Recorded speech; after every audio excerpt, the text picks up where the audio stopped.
Célébration ce jeudi 27 novembre de la Journée mondiale de l'enfant organisée par l'UNICEF à Sikasso. Un appel à une planification plus sensible aux droits des enfants. Les détails à suivre au cours de cette édition. Biennale artistique et culturelle Tombouctou 2025, phase préparatoire à Sikasso. Le gouverneur de la région, Kanté Marie-Claire Dambélé, accompagné par une forte délégation, s'est rendu sur le site d'internement des troupes régionales pour superviser les préparatifs de la Biennale artistique et culturelle Tombouctou 2025. Ouverture ce jeudi de la 5e édition du Salon international de l'artisanat du Mali Siama 2025. Le Premier ministre, le général de division Abdoulaye Maïga, préside la cérémonie. Les détails à suivre au cours de cette édition.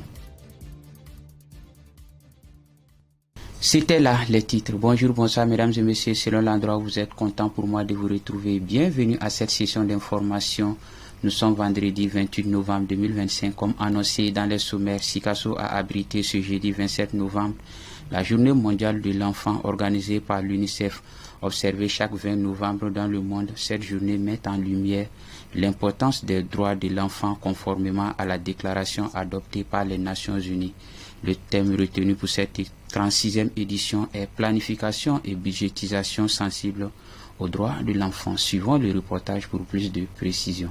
Déjà à sa 36e édition célébrée chaque 20 novembre à travers le monde, ce jeudi 27 novembre, Sikasso a abrité la journée mondiale de l'enfant organisée par l'UNICEF, une occasion de magnifier le droit de l'enfant, mais aussi mettre en profit leur rôle dans le développement du pays. Chaque enfant a droit à la survie, à la protection et au développement.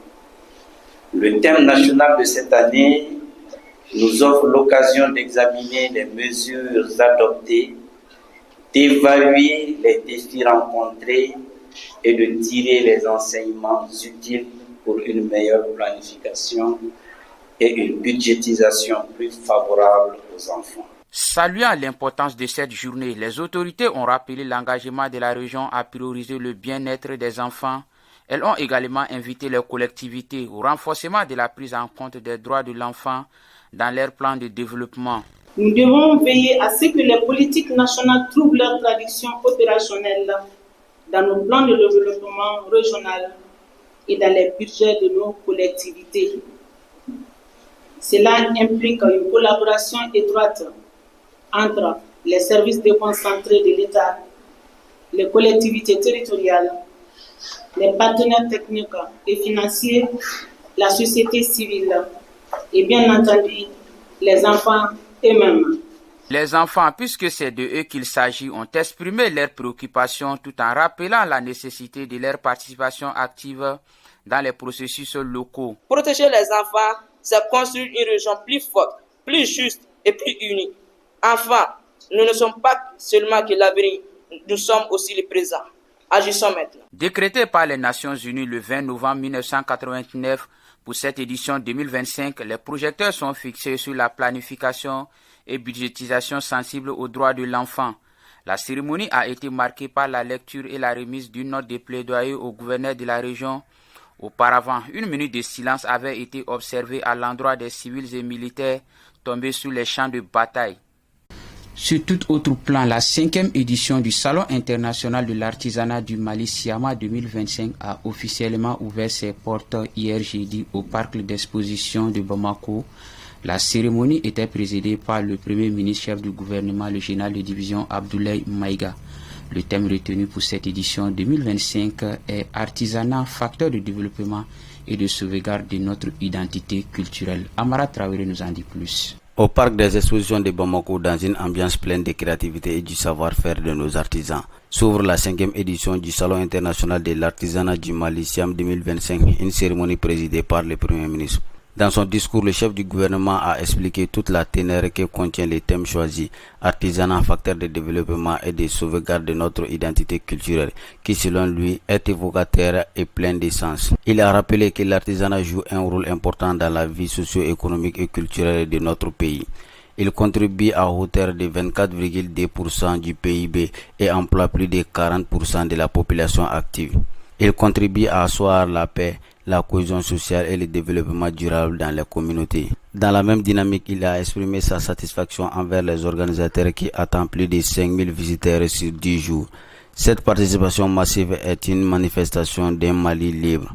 Le chef du gouvernement a tenu à saluer chaleureusement la présence des délégations du Burkina Faso et du Niger, pays invité d'honneur, et de la chambre d'artisanat de la région de Rabat-Sal Kenetra du Maroc, invité spécial, qui prévoit la signature d'une convention de partenariat avec l'Assemblée permanente des chambres de métiers du Mali et la formation des artisans maliens dans différents métiers. Toujours avec les actualités, Biennale artistique et culturelle Tombouctou 2025, phase préparatoire à Sikasso.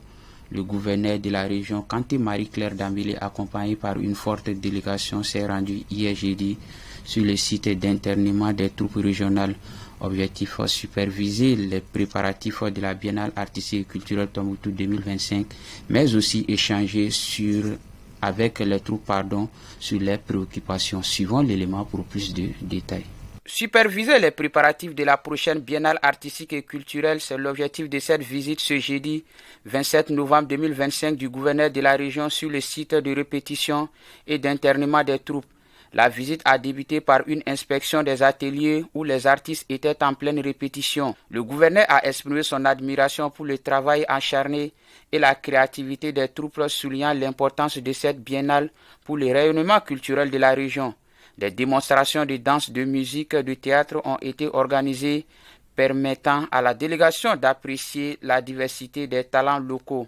Le chef de l'exécutif régional a aussi eu des discussions approfondies avec les troupes axées sur les aspects logistiques et financiers de la biennale. Elle a assuré son soutien total aux troupes régionales pour la bonne marche des activités.